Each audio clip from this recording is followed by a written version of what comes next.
Captain Day 1 stood on the bridge of his warship, watching the blue and green planet below. New Jeju was beautiful. The colonists had worked for 5 years to make it a home. Farms covered the valleys. Small cities dotted the coastlines. Children played in parks that smelled of earth flowers mixed with alien plants. It was peaceful. It was supposed to stay that way.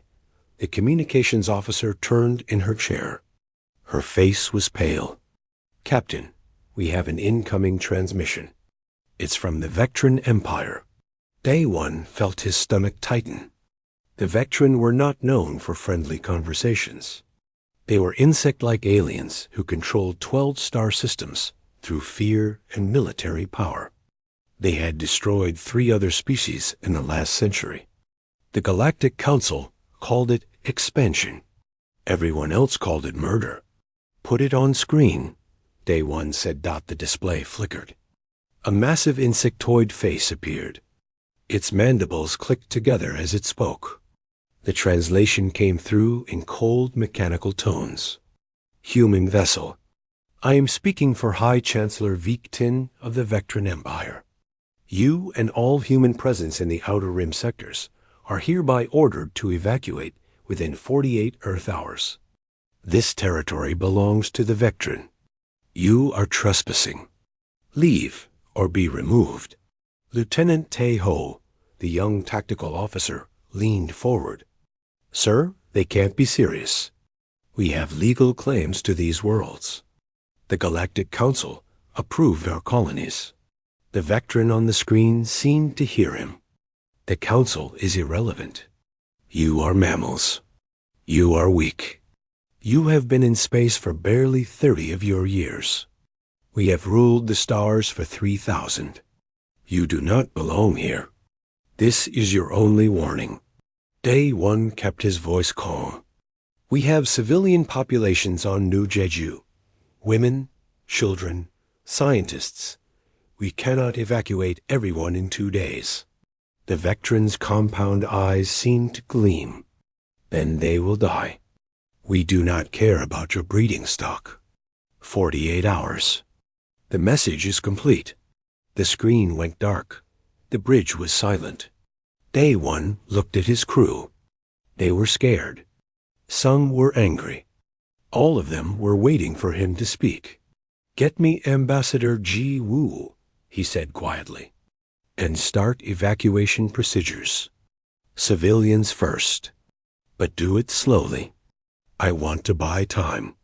Down on New Jeju's surface, Dr. Hana was examining a native plant species when her assistant ran into the lab. "Doctor, we're being ordered to evacuate. The Vectran are threatening to attack." Hana looked up from her microscope. She was a small woman with steady hands and a brilliant mind. She had discovered 17 new species on this planet. She had helped design the terraforming that made the air breathable for humans. This was her life's work. "How long do we have?" she asked. 2 days. But Captain Day 1 says it might be less." Hana nodded slowly. She walked to the window of her lab. Outside, she could see the colony. The school where 200 children learned. The hospital where her colleague had just delivered twin babies last week. The gardens where old Mr. Park grew tomatoes that tasted like home.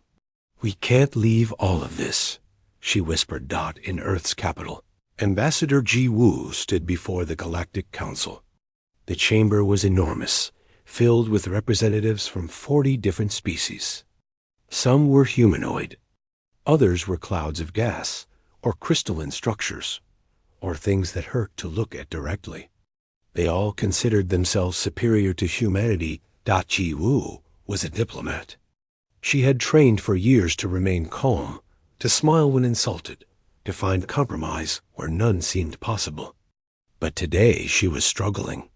"Honored council members," she said, "the Vectran have threatened to destroy a human colony world.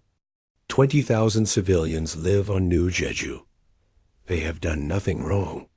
Our claim to that territory was approved by this very council 7 years ago. We ask for your intervention. A floating council member spoke.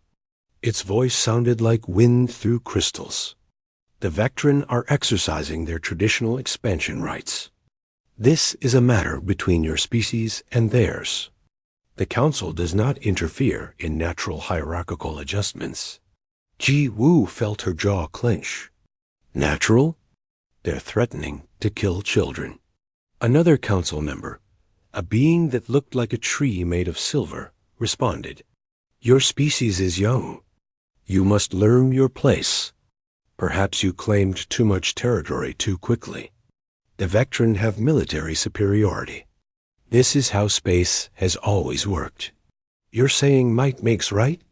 Ji Wu asked. We are saying that the council maintains peace between equals. You and the Vectran are not equals. We suggest you comply with their demands. Ji Wu left the council chamber. Her hands were shaking. She sent an encrypted message to Earth's War Council. It contained 3 words. We are on our own. Back in orbit over New Jeju, Day 1 watched the countdown. 30 hours remained. They had evacuated 6,000 civilians. 14,000 remained on the surface. The transport ships were too slow. They would never make it. His second officer approached. Sir, Dr. Hana is refusing to board the transports. She says she won't leave her research and her people. Day 1 smiled sadly. That sounded like Hana, stubborn and brave and probably right. Sir, Taeho called out. We have incoming. 3 Vectran warships dropping out of faster-than-light travel. They're early, Day 1 muttered. 18 hours early. The Vectran ships were massive. Each one was 5 times the size of Day 1's vessel.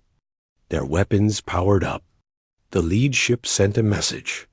Your time is expired. We grow tired of waiting. Witness what happens to those who defy the Vectran Empire. One of the Vectran ships fired. A beam of purple energy lanced down toward the planet.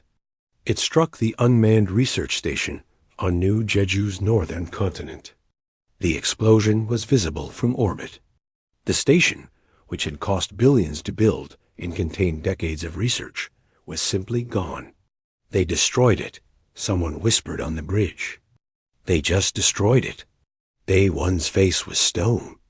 He opened a channel to Earth, to Admiral Sunhee, to the War Council, to every human military vessel in range. This is Captain Day 1. The Vectran Empire has opened fire on human territory. They have destroyed our property and threatened our civilians. I am requesting permission to engage. The response came back in seconds. Admiral Sunhee's voice was ice cold. Permission granted. Rules of engagement are suspended. Show them what happens when they threaten our children. Day 1 turned to his crew. Battle stations. All civilians remaining on New Jeju are to take shelter immediately. Taho, what's our tactical situation? The young lieutenant's fingers flew across his console. Sir, we're outnumbered and outgunned. Standard tactics give us a 3% chance of survival. Then we won't use standard tactics, Day 1 said. He opened a channel to the Vectran flagship. His voice was calm, almost friendly. Vectran vessel, you have made a mistake. You attacked first. You threatened our families. You thought we would run. You were wrong. The Vectran commander's laugh sounded like grinding metal. You have 1 small ship. We have 3 warships. You are already dead, mammal. Day 1 smiled. It was not a nice smile. You know what your problem is? You've been the biggest predator in your part of space for so long that you forgot something important. You forgot that before humans went to space, we spent 10,000 years fighting each other. We got very, very good at it. He cut the channel and turned to Taeho. Execute attack pattern Omega. Let's teach them about human warfare. The battle for New Jeju had begun, and the Vectran were about to learn why declaring war on humanity was the worst mistake their empire had ever made. The first Vectran ship died in under 3 minutes. Nobody expected that. Not the Vectran. Not the Galactic Council observers monitoring the conflict. Not even Dav-1's own crew. Tahoe had found something in the Vectran formation patterns. They arranged their ships to look intimidating, with overlapping fields of fire that should have been unbreakable.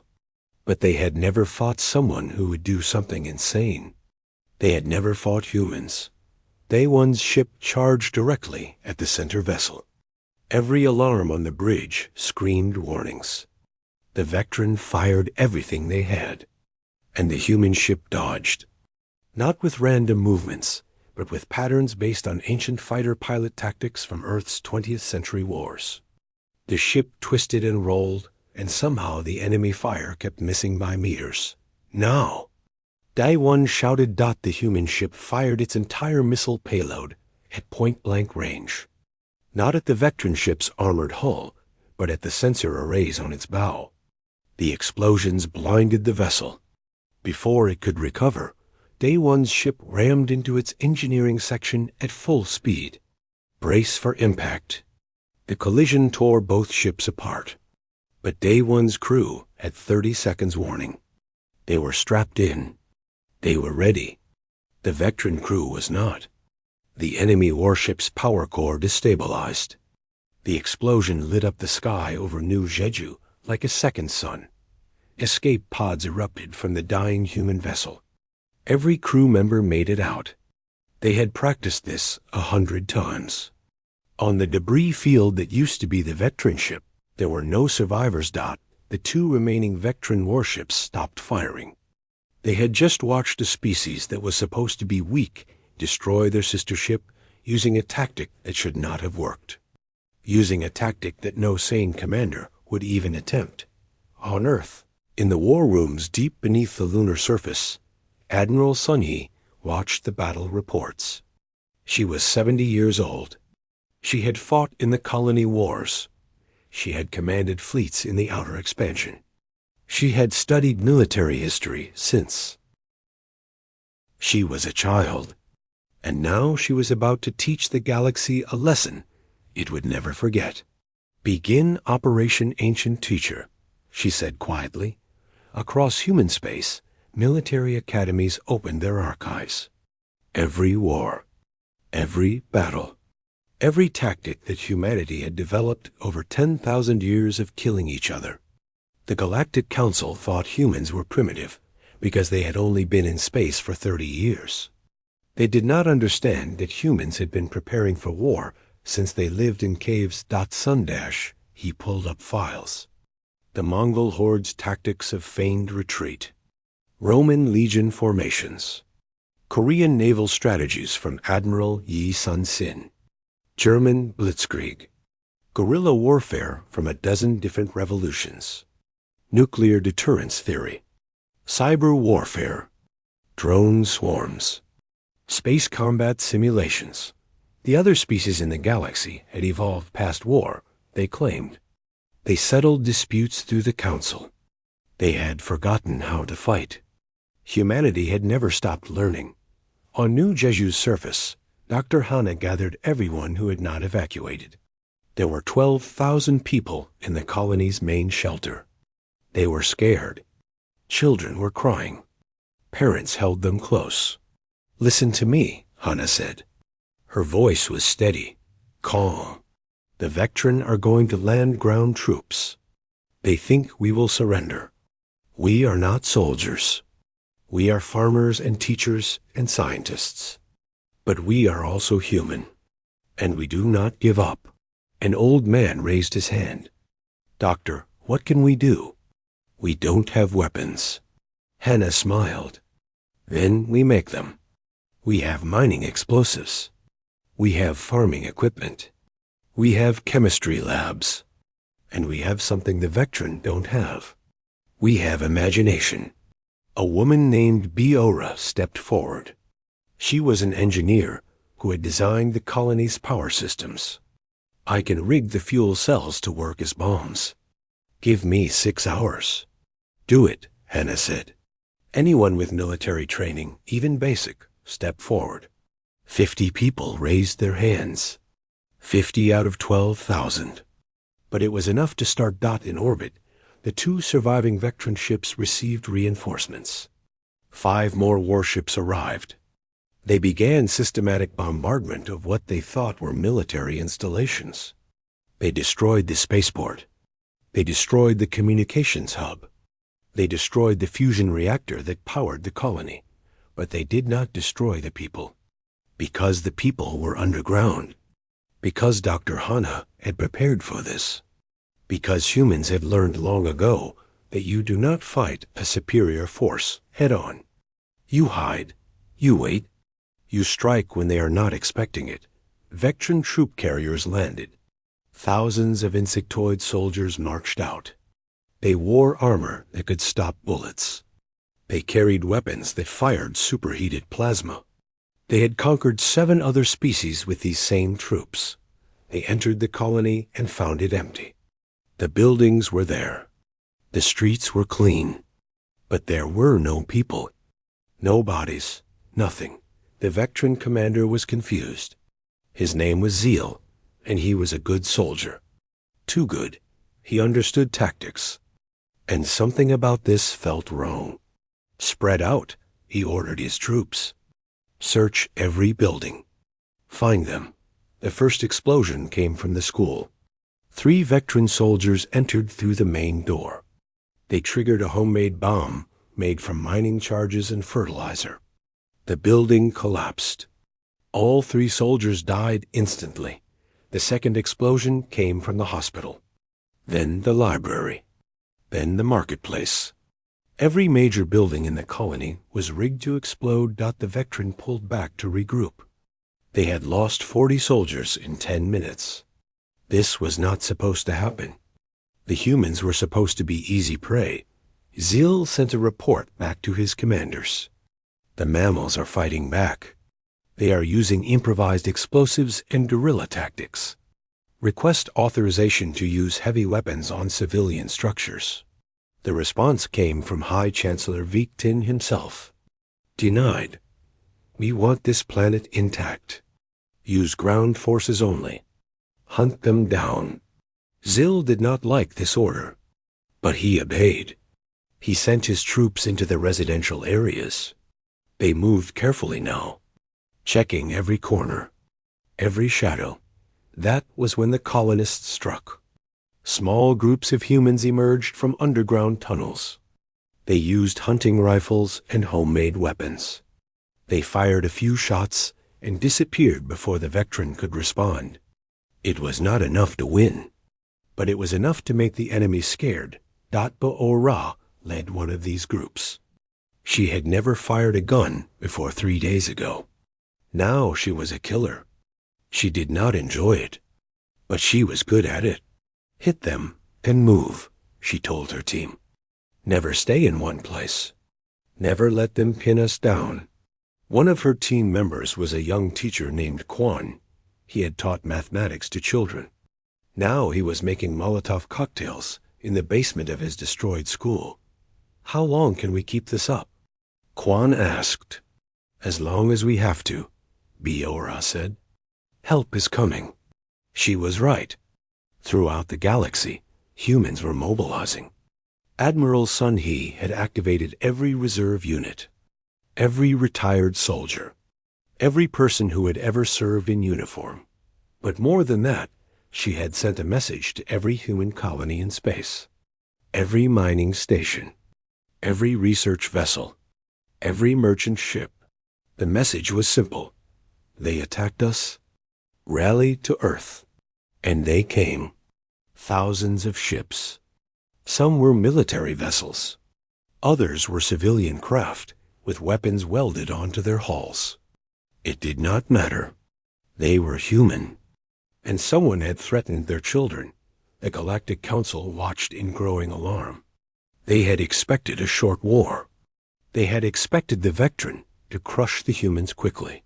What they were seeing instead was something they had not witnessed in 1,000 years. They were seeing total war. Human-style. Council observer Tleth was assigned to document the conflict. He was a neutral party. His species had no stake in this fight, but what he saw disturbed him deeply. He watched humans plan attacks with a precision that seemed impossible. He watched them coordinate across vast distances with perfect timing.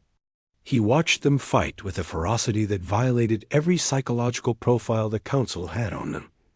He sent a report back to the Council. "We have made an error in judgment. Humanity is not weak. They are the most dangerous species we have encountered in recorded history. We must intervene before this escalates further." The Council debated. Some agreed. Others said to wait. While they talked, humans acted. On New Jeju, Dr. Hannah stood in her underground command center. She had never wanted to be a soldier. She had wanted to study plants and make new worlds beautiful. But war had found her anyway. "How many did we lose today?" she asked. 15, Baora replied quietly. "But we took out over 200 Vectran." Hannah closed her eyes. 15 people. She knew their names, knew their families. But they had died fighting. They had died protecting their home. "Keep fighting," she said. "Help is coming." In orbit above New Jeju, something new appeared. It was a human fleet. Not a big one. Just 20 ships. But they moved with a coordination that made the Vectran nervous. The lead ship sent a message. "This is Colonel Jae-sung of Earth Defense Force Special Operations. To any humans on the surface, hold on. We are coming for you." Captain Hyan Woo had volunteered for the mission that nobody else wanted. His ship, the Silent Vengeance, was a stealth destroyer. It was small, fast, and almost invisible to sensors. His orders came directly from Admiral Sun Hee, and they were simple. Infiltrate the Vectran home system and send them a message. They could not ignore that it took 3 weeks to reach Vectran Prime. 3 weeks of traveling through empty space with all systems running silent. 3 weeks of eating cold rations because they could not risk the heat signature from cooking. 3 weeks of wondering if this insane plan would actually work. The Vectran home system was heavily defended. Orbital platforms surrounded the planet. Thousands of automated defense satellites monitored every approach vector. 3 full battle fleets patrolled the outer system. It should have been impossible to penetrate, but Hyan Woo's crew had studied the Vectran sensor grids for months. They found the gaps. The tiny windows where patrol routes overlapped and left blind spots. They flew through those gaps like threading a needle in the dark. "We are in position," his navigator whispered, even though there was no one to hear them. 2 million kilometers from Vectran Prime. Hyan Woo nodded. "Begin transmission. Broadcast on all civilian frequencies." The message went out in Vectran language. It was not a threat. It was a warning. "People of the Vectran Empire, your leaders have declared war on humanity. They attacked our colony. They killed our civilians. We did not want this war, but now that it has begun, we will finish it. We are giving you one chance. Demand that your leaders surrender. Demand peace. If they refuse, what happens next will be their fault, not ours. You have 72 hours. The Vectran military detected the transmission immediately. They scrambled their fleets. They searched frantically for the human ship that had somehow penetrated their defenses. But the Silent Vengeance was already gone, slipping back through the sensor gaps like a ghost. On Vectran Prime, the civilian population received the message with confusion and growing fear. They had been told the war was going well. They had been told the humans were weak and nearly defeated. Now a human ship had appeared in their home system, delivered a message, and vanished. It did not feel like they were winning. High Chancellor Victin was furious. He called an emergency council of his military commanders. "This is unacceptable. How did a human vessel penetrate our defenses?" War Coordinator Zil, recently returned from New Jeju, spoke carefully. Your Excellency, I have been studying the humans. They are not what we thought. Their tactics are sophisticated, unpredictable. We should consider their offer of peace. Peace? Vitin's mandibles clacked together angrily. We are the Vectran Empire. We do not surrender to mammals who have barely left their own planet. With respect, Zil said, they are not barely leaving their planet. They are already here. In our system. They could have attacked our civilian population. They chose to warn us instead. That shows either weakness or confidence. I do not think it is weakness. Victin dismissed him. Prepare the fleet. We will crush them once and for all. But Zil's warning proved prophetic. Exactly 72 hours after Hyon Wu's transmission, the humans struck. Not with one ship.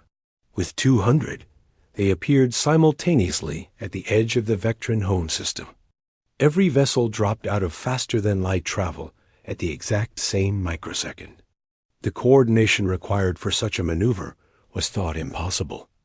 The Vectran had never seen anything like it. Fleet Admiral Kyung-soo commanded the human force. He was young for an admiral, only 40 years old, but he had earned his rank through brilliance. His strategy was not to destroy the Vectran orbital defenses. It was to dance through them.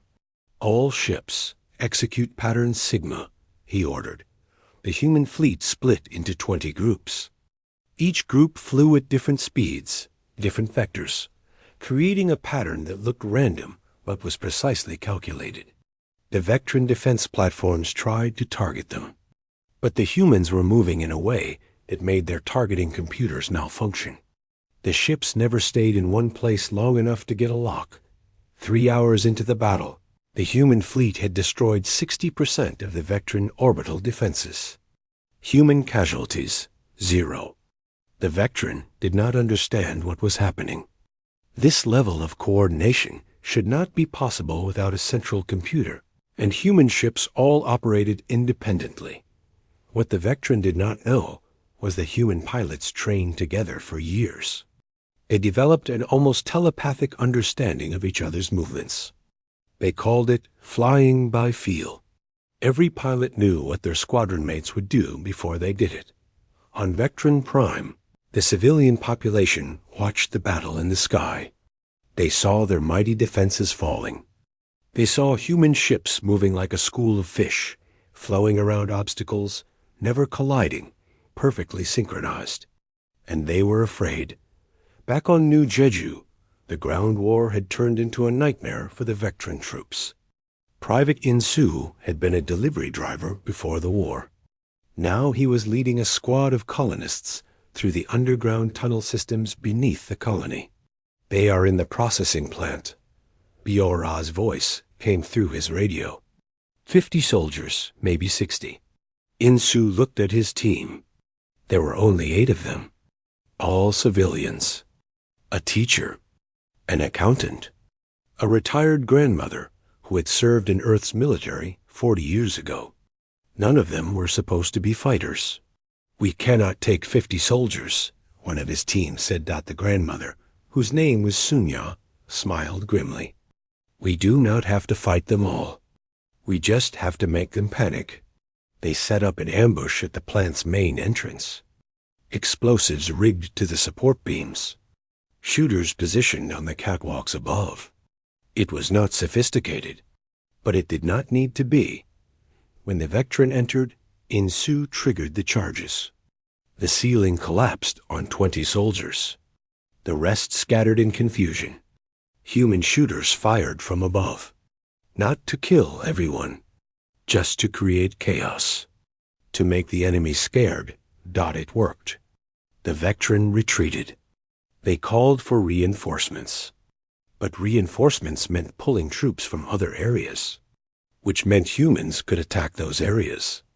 It was death by 1,000 cuts. Private In-soo's squad was retreating back to the tunnels when enemy fire caught him. The plasma bolt hit his chest. His armor absorbed most of it, but not all. He went down hard. His team dragged him to safety. Sun Hua applied emergency medical treatment while the others covered their retreat. Insu's vision was fading. The pain was incredible. Did we get them? He gasped. Did we get them all? We rescued 47 people from the plant, Sun Hua said. 47 civilians who would have been captured or killed. Insu smiled. Blood bubbled on his lips. Good. Worth it. He passed out. Sunya got him to Dr. Hannah's underground medical center. The doctor worked on him for 6 hours. He survived. Barely dot when Insu woke up 3 days later, the first thing he heard was cheering. The Vectran ground forces were evacuating. Colonel Jae Sung's special operations team had broken through and relieved the colony. New Jeju was free. Across the galaxy, Council Observer Tlef compiled his final report. He had watched the war for 2 months. He had seen things that would give him nightmares for the rest of his life.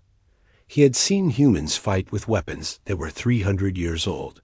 He had seen them use tactics from ancient history books.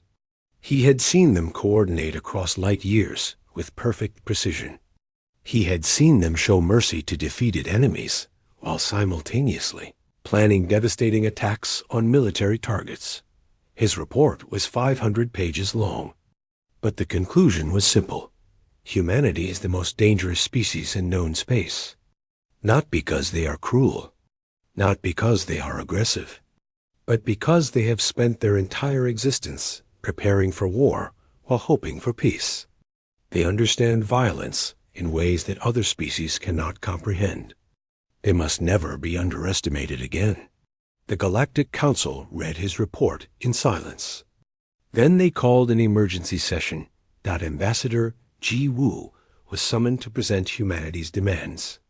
She stood before the same council that had refused to help her 2 months ago. They looked different now. Scared. What do humans want? The lead counselor asked. Ji Woo's voice was cold. Unconditional surrender from the Vectran Empire. Full reparations for damages. Liberation of all species the Vectran have conquered. War crimes trials for their leadership. And a complete reformation of this council's charter to prevent this from ever happening again. Those terms are extreme, a council member said. So was attacking our children, Ji Woo replied. You called it a natural hierarchical adjustment. Now you will call it what it really is. A war crime. And you will help us ensure it never happens again. The council agreed. They had no choice. Because in the Vectran home system, Fleet Admiral Kyung-soo was preparing the final assault. And everyone knew that if humanity wanted to, they could turn Vectran Prime into a dead world. War Coordinator Zil sent a private communication to Admiral Sun Hee. I am prepared to negotiate surrender, but I need your word that you will not slaughter our civilians. Sun Hee's response was immediate. We do not make war on children. We do not target civilians. We fight soldiers and leaders who make bad decisions. Surrender, and your people will be treated with dignity and justice. Zil believed her, not because he trusted humans, but because they had already proven it. They could have destroyed Vectran Prime. They chose not to. That meant something. On New Jeju, Dr. Hannah stood on the surface for the first time in 2 months. The colony was damaged, but standing. 412 humans had died in the fighting. 412 names she would never forget, but 12,000 had survived. Children were playing in the streets again. Families were rebuilding their homes. Life was returning. She thought about the Vectran who had attacked them. She did not hate them. She pitied them, because they had made the worst mistake possible. They had threatened humanity's children, and now they were learning what that mistake cost. Fleet Admiral Kyung-soo stood in the command center of Earth's largest warship, the Indomitable. Around him, holographic displays showed 12 different star systems simultaneously. Each system had been under Vectran control for decades or centuries. In 6 hours, they would all be free. Operation Broken Mandible is ready to execute, his tactical officer reported.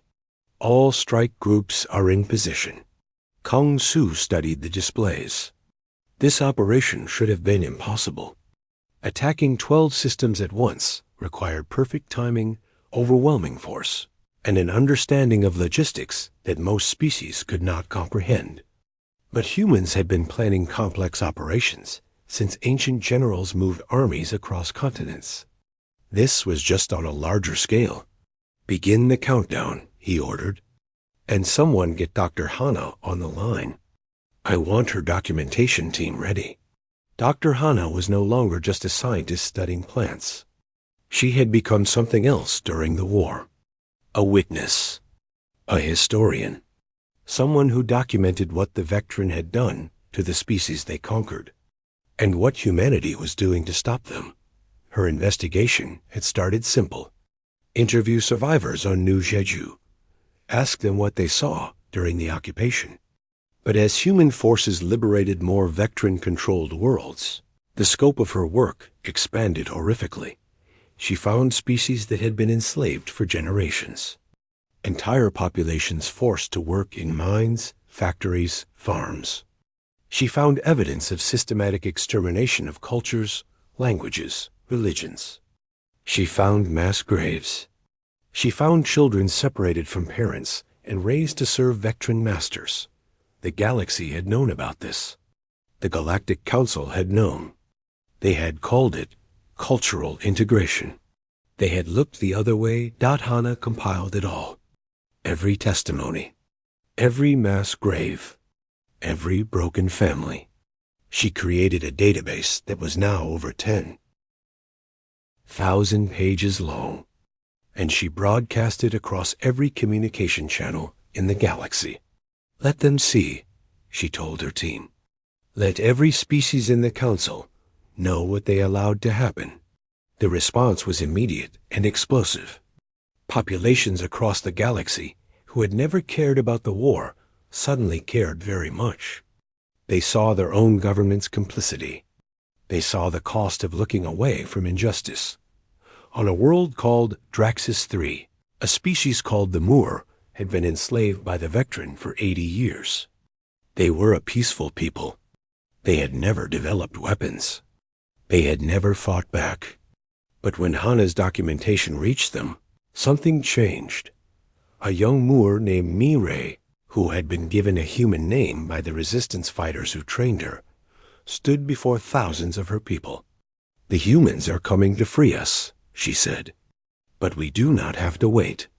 We can free ourselves." The human military had sent advisors to resistance movements on occupied worlds. They taught guerrilla tactics, how to make weapons from common materials, how to disrupt supply lines, how to fight when you are outnumbered and outgunned. Mireille had learned well. When Operation Broken Mandible began, the Vectran forces on Draxus 3 found themselves fighting a two-front war. Human ships in orbit, Moor resistance on the ground. They lasted 4 hours before surrendering.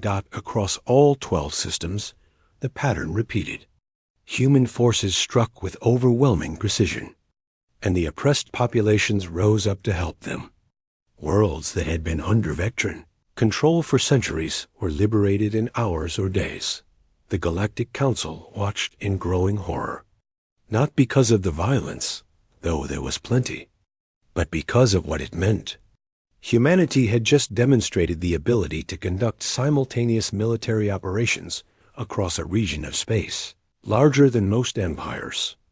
And they had done it while simultaneously coordinating with dozens of different resistance movements. Ambassador Ji Wu received a priority message from the Council. They wanted to discuss terms. They wanted to negotiate. They were scared. She stood before them once again. This time, several council members did not meet her eyes. "Humanity's military operations will cease," she said, "when the Vectran Empire surrenders unconditionally. Not before. We have made our terms clear. A council member who had previously called humans primitive spoke up. Ambassador, we acknowledge that we underestimated your species. We are prepared to offer reparations, territory, technology. What do you want? Ji Wu's expression was ice. What do we want? We want justice. We want every species the Vectran enslaved to be free. We want war crimes trials. We want a galaxy where species do not get conquered because the Council is too comfortable to care. Those are political demands, another counselor said. The Council does not have the authority to restructure galactic governance. Then get the authority, Ji Wu replied. Because if you do not, humanity will do it ourselves. And you will not like what that looks like. It was not a threat. It was a promise. The Council knew it. They began drafting the new galactic treaty that very day. On Vectran Prime, High Chancellor Viet Tin was holding an emergency meeting with what remained of his military leadership. The reports were all bad. 12 systems lost. 30% of their military destroyed. Human forces now blockading their home world. We still have our biological weapons, one general suggested. The mammal-killing plague. We deploy it, and the humans will be forced to retreat. War Coordinator Zill spoke up sharply. Absolutely not. Using biological weapons will turn this from a war into an extermination. The humans will not stop until every Vectran is dead. They are already trying to kill us all. The general shouted. No, Zill said quietly. They are not. They have had dozens of opportunities to target our civilian population. They have not taken a single one. They are fighting our military, liberating our conquered territories. But they are not massacring civilians. If we use biological weapons, that will change. And we will lose everything. Victin stared at him. You are defending the enemy? I am trying to save our species, Zill replied. I have fought the humans. I have studied them. They do not want to destroy us. They want to stop us. There is a difference. But if we cross certain lines, that difference will disappear. The general did not listen. He ordered the biological weapon deployed. A stealth ship launched toward the human medical frigate Mercy, which was treating wounded soldiers near the neutral zone. The plague weapon hit the Mercy with devastating effect.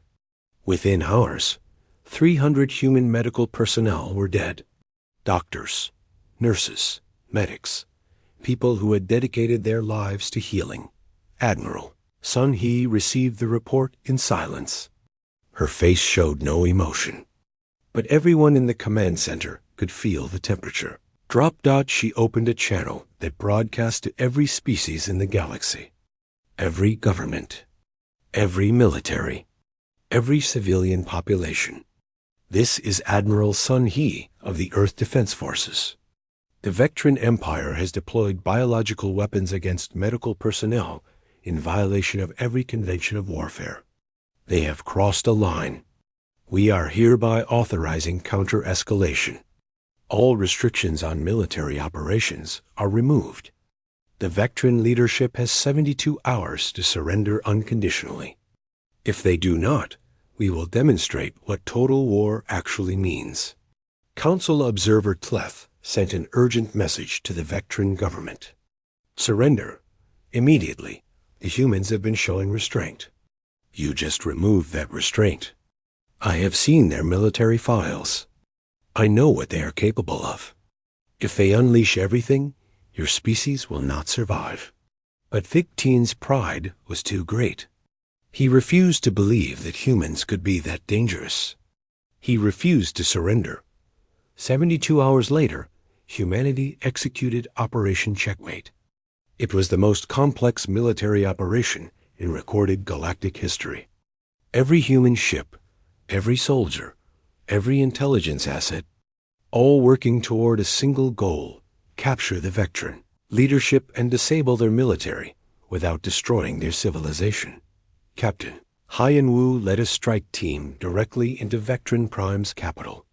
They breached the planetary defense grid, using techniques that would not be understood for decades. They infiltrated the Chancellor's palace using stealth technology, combined with old-fashioned cunning in orbit. Fleet Admiral Kyung Soo coordinated the simultaneous disabling of 3,000 Vectran military vessels. Not destroyed, disabled. Every ship was boarded by human Marines who secured the vessels without killing the crews when possible.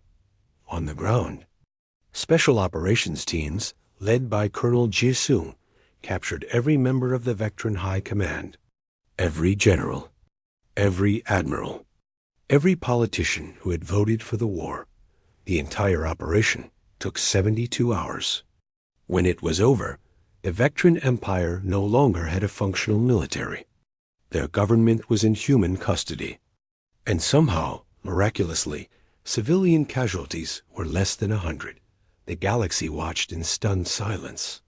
Humanity had just demonstrated they could conquer an entire empire in 3 days without committing genocide. They had proven they were not just dangerous. They were precise, controlled, terrifyingly competent. War Coordinator Zill, who had tried to prevent this disaster, was found by human soldiers in his office. He had not fled. He had not fought. He was waiting. "I surrender," he said simply. "On behalf of my people, I surrender." The human officer in charge, a young woman named Sora, nodded. "Thank you. Your cooperation will save lives." Zill looked at her. "What happens now?" "Now," Sora said, "we rebuild. Together." On New Jeju, Dr. Hana prepared her testimony for the War Crimes Tribunal. She had documented everything, every atrocity, every crime, every victim. It would take months to present it all, but she would do it, because the galaxy needed to know, needed to understand what had happened, needed to ensure it never happened again.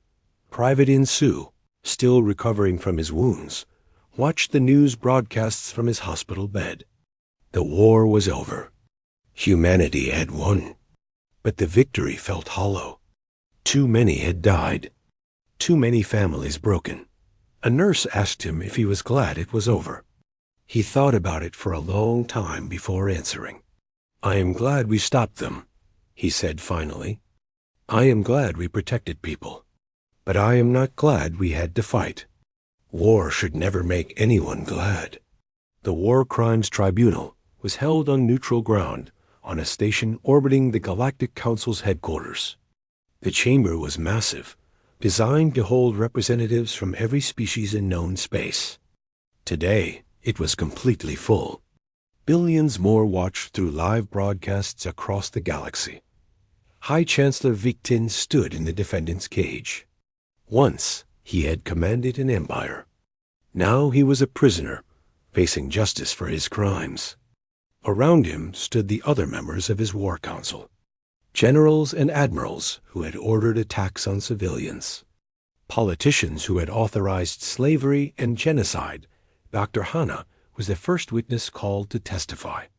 She walked to the stand carrying a data tablet that contained 10,000 pages of documentation. Testimonies from survivors, images of mass graves, records of families torn apart, the evidence of an empire built on suffering. She spoke for 6 hours.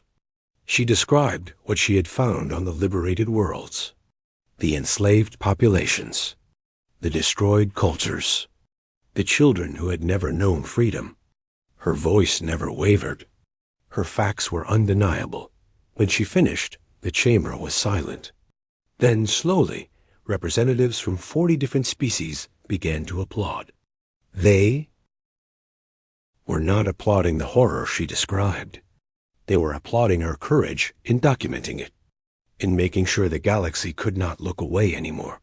Victin's defense attorney argued that his client had been following Vectran cultural traditions, that empire building had been normal for thousands of years, that the Galactic Council had implicitly approved through their inaction. Ambassador Ji Woo stood to respond. The defendant is correct about one thing. The Council did approve through inaction. That is why we are also reforming the Council. But cultural tradition does not excuse atrocity. If that were true, humanity would still be engaged in practices from our own dark history. We evolved. We learned. The Vectran could have done the same. They chose not to. Now they face the consequences. The trial lasted 3 months. In the end, High Chancellor Vic-Tin and 17 of his top officials were found guilty of war crimes, crimes against sentient beings, and violations of fundamental galactic rights. Vic-Tin received a life sentence. Others received varying punishments based on their level of responsibility.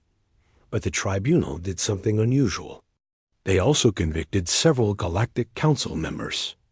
Not the representatives, but high-level bureaucrats who had actively suppressed reports of Vectran atrocities, who had blocked investigations, who had chosen comfort over justice. It was a message. The galaxy was changing, and no one was above accountability. While the tribunal proceeded, War Coordinator Zill worked with human advisors to establish the new Vectran Republic. The Empire was dissolved. Each of the 12 systems became independent, with the option to form a federation if they chose. Zill met regularly with Ambassador Ji Wu to discuss the transition. "My people are struggling," he admitted. "For 3,000 years, we defined ourselves by conquest. Now we must define ourselves by something else. But we do not know what." Ji Wu smiled slightly. "Humanity struggled with that too. We spent most of our history conquering each other.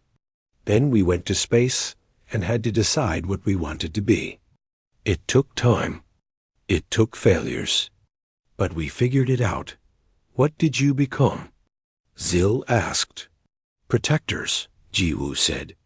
"We became a species that uses our strength to protect those who cannot protect themselves. That is not the only thing we are, but it is a part of our identity now. Perhaps the Vectran can find a similar purpose." Zill thought about that. "We are good at organization, at logistics, at managing complex systems. Then help rebuild the worlds your empire damaged," Ji Wu suggested. "Use those skills to heal instead of harm. It will not erase what was done, but it is a start." The Vectran Republic took that advice. Former soldiers became construction workers, rebuilding the cities they had destroyed. Former administrators coordinated relief efforts for the species they had oppressed. It was not easy. There was resistance, anger, calls for revenge. But slowly, with human mediation, the healing began. On New Jeju, Captain Day One stood at a memorial ceremony. The colony had erected a monument to the 412 humans who died defending their home. The monument was simple, a stone wall with each name carved into it. Above the names, a single inscription.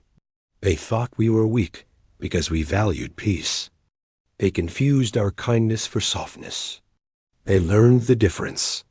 Private Insu was there, leaning on a cane. His injuries would never fully heal. But he was alive, and he was home. Day One placed his hand on Insu's shoulder. "How are you doing, soldier?"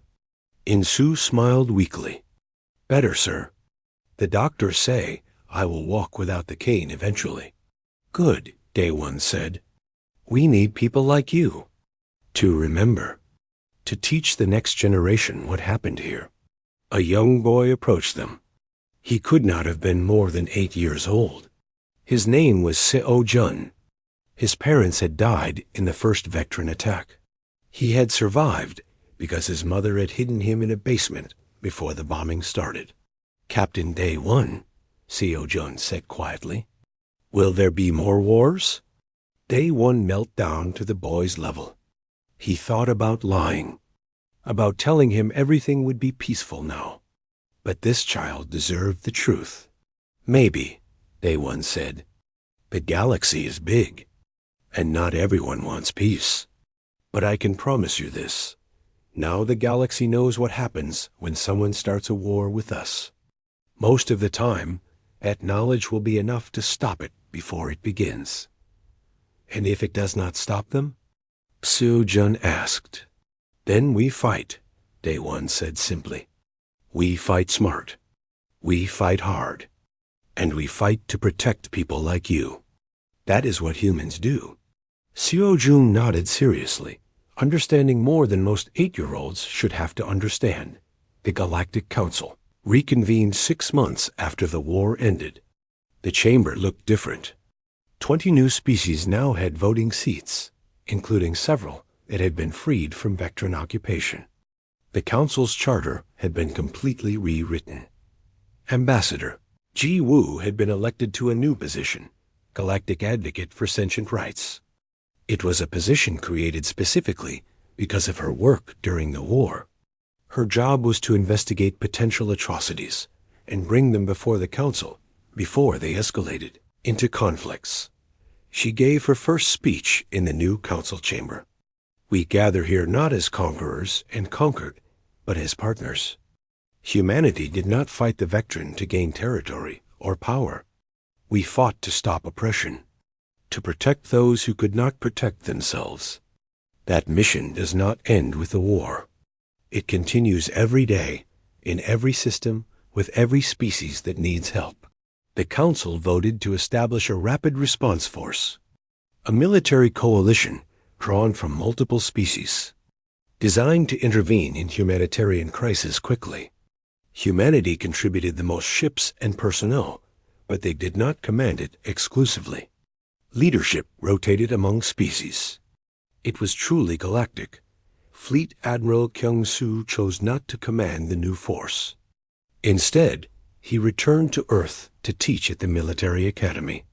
I have fought enough, he told Admiral Sun-hee. Now I want to teach the next generation how to avoid wars, not just win them. Admiral Sun-hee understood. She was tired too, but she stayed on for another 5 years, overseeing the transition to peace. When she finally retired, she gave one last speech to the graduating class at the academy. You are the generation that will define what humanity becomes in this galaxy, she said. We have proven we can fight. Now we must prove we can build. We must prove that our strength serves a higher purpose. Use the lessons of war to prevent future wars.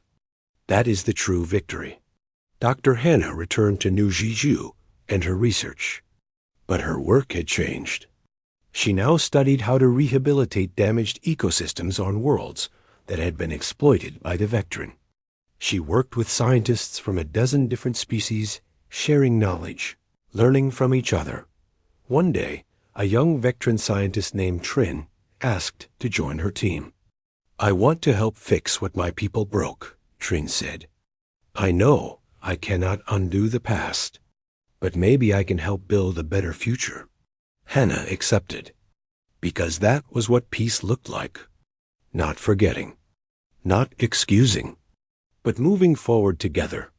Captain Hyun-woo and his crew received commendations for their actions during the war, but they refused most of the medals and honors. We were just doing our jobs, Hyun-woo said. The real heroes are the civilians who fought back on New Jeju, the people who survived slavery and still chose forgiveness. They deserve the recognition, not us. Throughout human space, memorials were built, not to glorify war, but to remember its cost. Every colony had a wall with names. Every military base had a garden for reflection. Humanity never wanted to forget what war meant, but they also celebrated peace. New Jeju became a symbol of resilience. The colony that had been attacked first became the colony that recovered strongest. Within 5 years, its population had doubled. People from across the galaxy came to live there, drawn by its story of survival. Mirai, the mirror resistance leader who had taken a human name, was elected to lead her people in the new Galactic Council. She worked closely with Ambassador Ji Woo to ensure that small species, those without powerful militaries, had voices in galactic affairs. The humans taught us that strength is not just about weapons, Mireille said in her first council speech. It is about courage, about standing up for what is right even when you are afraid. They gave us that gift. Now we must honor it by using our voices to build a better galaxy. 10 years after the war ended, Captain Day 1 retired from military service. He opened a small restaurant on New Jeju, serving food from Earth and Vectran and Moore and a dozen other cultures. It became a gathering place for veterans and civilians, for former enemies who had become friends. One evening, Zill visited the restaurant. He had become a respected leader of the Vectran Republic, but he made a point of visiting New Jeju every year. To remember, to apologize, to learn. Day 1 sat with him, sharing a meal. Do you ever regret how things turned out? Day 1 asked. Zill thought carefully. I regret the war. I regret the suffering we caused. But I do not regret the outcome. My people are better now than we were under the Empire. We are learning to build instead of conquer. It is harder, but it is right. That is all any of us can do, Day 1 said. Learn from our mistakes and try to be better. Young Seo Jun, now 18 years old, had just been accepted into Earth's diplomatic corps. He wanted to follow Ambassador Ji Woo's example. He wanted to prevent wars, not fight them. On his last night on New Jeju before leaving for Earth, he stood at the memorial. He read the names of those who had died,